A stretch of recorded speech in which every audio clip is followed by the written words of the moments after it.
Bismillahirrahmanirrahim. Assalamualaikum warahmatullahi wabarakatuh. Hamdan wa syukran lillah, salatan wa salaman ala rasulillah Muhammadin sallallahu alaihi wasallam wa ala alihi wa sahbihi wasallam. Hadirin wal hadirat, pemirsa channel dakwah Sulsel yang dirahmati oleh Allah Subhanahu wa taala. Alhamdulillah, pada kesempatan ini kita kembali bertemu untuk melanjutkan kajian Thaqafah kita pada channel dakwah ini. Insyaallah pada kesempatan kali ini yang akan menjadi subtema bahasan kita adalah metode atau tata cara mempelajari Thaqafah Islamiyah.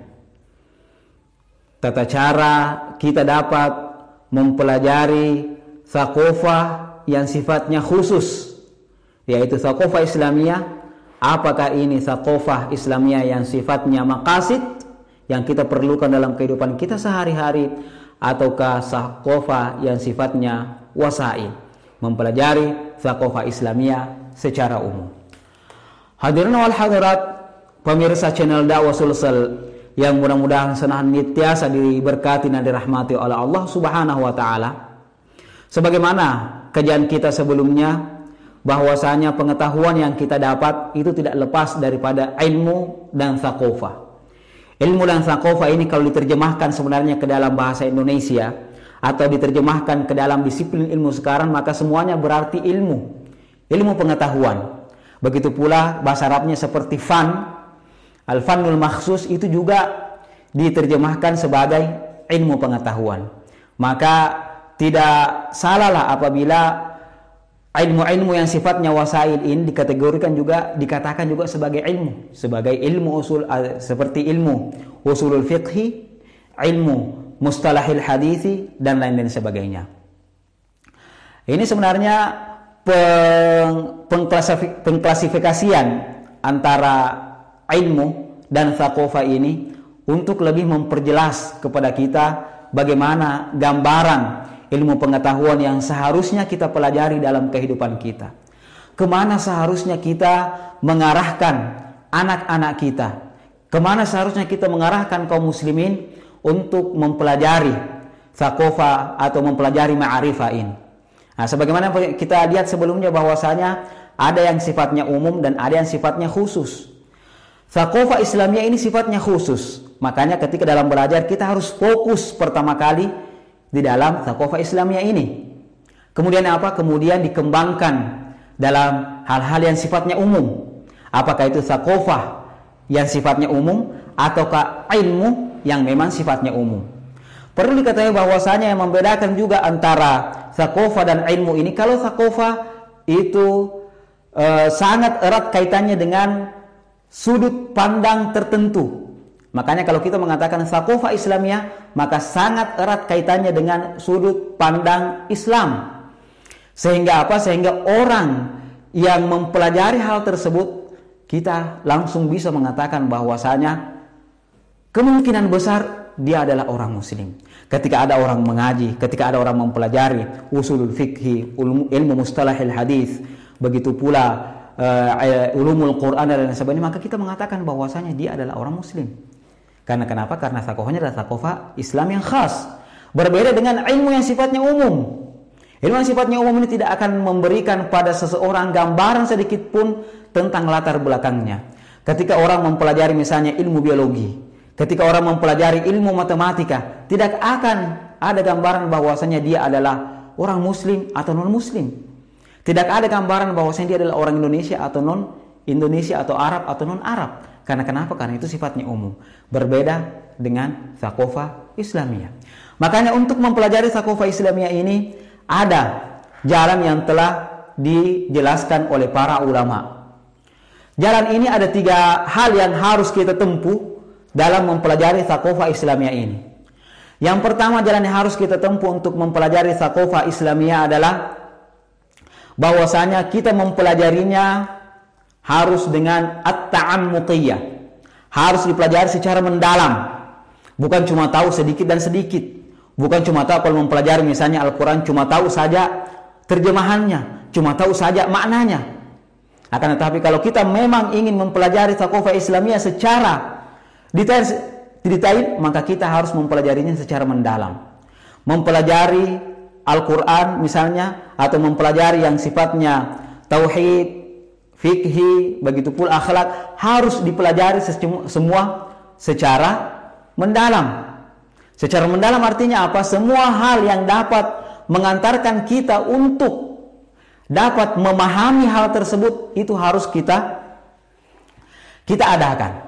Makanya mempelajari thaqafah Islamiyah ini memerlukan kesabaran. Memerlukan kesabaran dan memerlukan waktu yang panjang. Thaqafah Islamiyah tidak mungkin dipelajari cuma 1 hari atau 2 hari. Akan tetapi ini memerlukan kesabaran, begitu pula ketahanan daripada orang yang mempelajarinya. Sehingga apa? Sehingga ketika dia mempelajari secara mendalam, maka akan menimbulkan pemahaman dalam dirinya. Dan bukan cuma sebagai maklumat saja. Apa bedanya antara maklumat dan mafahim atau pemahaman mafhum yang ada pada seseorang? Ketika orang cuma menjadikannya sebagai maklumat, maka itu tidak akan sama sekali tidak akan mempengaruhi tingkah lakunya. Akan tapi ketika pengetahuan tersebut menjadi mafahim di dalam diri kita, maka hal tersebut akan mempengaruhi tingkah laku kita. Dan salah satu jalan untuk mencapai ma'rifah ini kita masukkan dalam kategori mafhum, dalam kategori mafahim, maka kita harus mempelajarinya bitta'ammuqiyah. Kita harus mempelajarinya secara mendalam. Semua hal yang dapat mengantarkan kita ke situ, maka kita harus pelajari juga. Nah, makanya untuk sampai tauhid, orang harus belajar Al-Quran, ulumul Quran, supaya mendalam. Nah, orang bisa sampai kepada mentauhidkan kepada Allah Subhanahu Wa Taala secara biasa saja, bisa saja.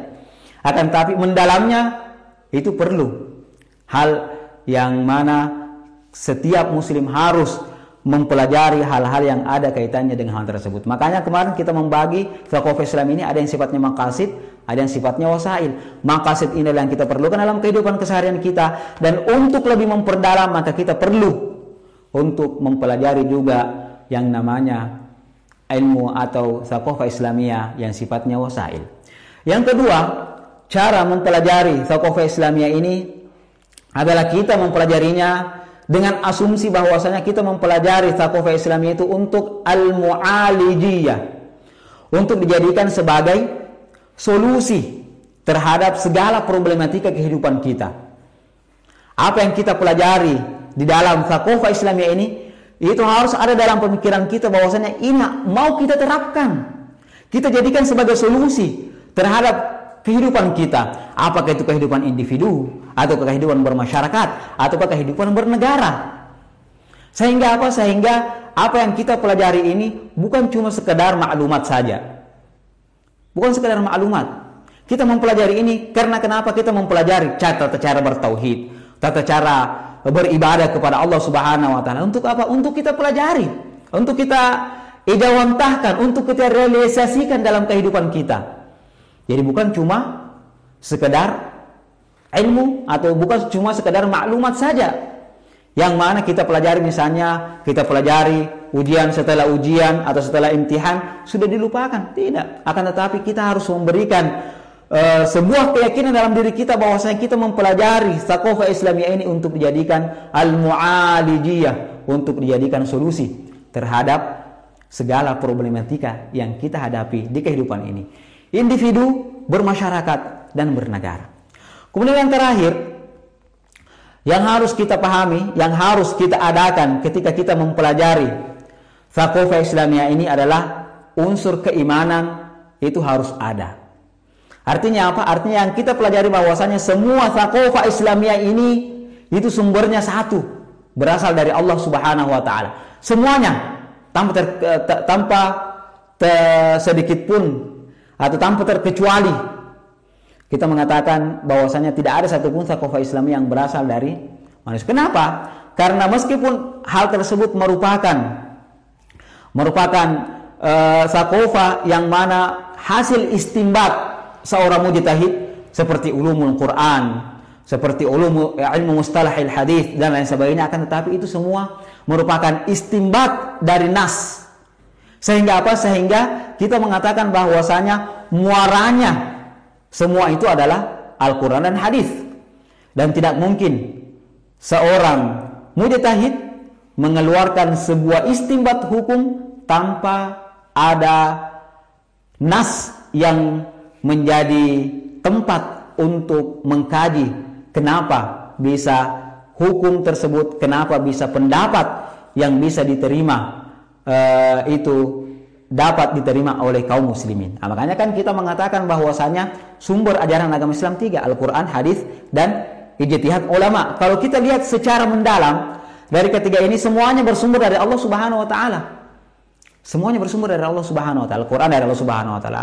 Hadis dari Allah Subhanahu wa taala juga. Karena kenapa? Karena Allah Subhanahu wa taala sendiri mengatakan, "Wa ma yantiqu 'anil hawa in huwa illa wahyun yuha." Tidaklah Muhammad atau Rasulullah sallallahu alaihi wasallam itu berbicara berdasarkan hawa nafsunya, kecuali wahyu yang diwahyukan kepadanya. Begitu pula mujtahid, ijtihad. Ijtihad ini sumbernya adalah kalau bukan Al-Quran, kalau bukan Al-Quran adalah Al-Hadis. Sehingga apa? Sehingga ini juga menjadi sebuah sumber hukum terhadap kaum muslimin. Makanya apabila seorang mujtahid mengatakan sebuah pendapat, maka pendapat yang dikatakan itu pasti merupakan sebuah istinbat hukum yang bersumber daripada Al-Quran dan hadis. Sehingga ketika kita memilih antara satu pendapat dari mujtahid satu dengan mujtahid yang lain, insya Allah itu tidak akan mengeluarkan kita dari koridor Islam. Tidak penting yang mana rajih dan yang mana marjuh, akan tetapi yang paling penting di dalam ijtihad adalah adanya kita menyandarkan pendapat kita terhadap seorang mujtahid. Dan inilah yang kita inginkan di dalamnya, bahwasanya dalam setiap thaqafah Islamiyah, maka unsur keimanan harus ada di dalamnya. Karena unsur keimanan itu apakah langsung bersumber dari Al-Quran atau bersumber dari As-Sunnah, atau tidak langsung, yang mana hal tersebut bersumber daripada istinbat seorang mujtahid, maka kita mengatakan dan kita yakin bahwasanya apa yang kita kerjakan itu juga merupakan apa yang diinginkan oleh Allah Subhanahu wa taala karena bersumber dari seorang mujtahid. Sebagai kesimpulan, dalam mempelajari Tsaqafatul Islamiyah ini ada 3 hal yang harus kita lakukan. Yang pertama, harus dipelajari dengan at-ta'ammuqiyah secara mendalam. Yang kedua, harus dipelajari dengan al-mu'alijiyah, bahwasanya kita akan menjadikannya sebagai solusi dalam kehidupan kita. Dan yang terakhir, bahwasanya dalam mempelajarinya harus ada unsur al-imaniyah, harus ada unsur keimanan di dalamnya, sehingga segala hal yang kita pelajari di dalam Tsaqafah Islamiyah ini akan mendapatkan atau akan memberikan pahala bagi orang yang mempelajarinya.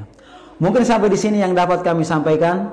Kurang dan lebihnya mohon dimaafkan. Mudah-mudahan dapat sedikit memberikan pencerahan atau dapat memberikan sedikit manfaat kepada kita semua, utamanya terhadap diri pribadi saya sendiri. Mari kita bersama-sama menutup kajian kita pada kesempatan kali ini dengan membaca doa kafaratul majlis. Subhanakallah wa bihamdik, asyhadu an la ilaha illa ant, astaghfiruka wa atubu ilaik. Akhirul kalam, wallahu musta'an wa ilaihi tiklan. Thumma assalamu alaikum warahmatullahi wabarakatuh.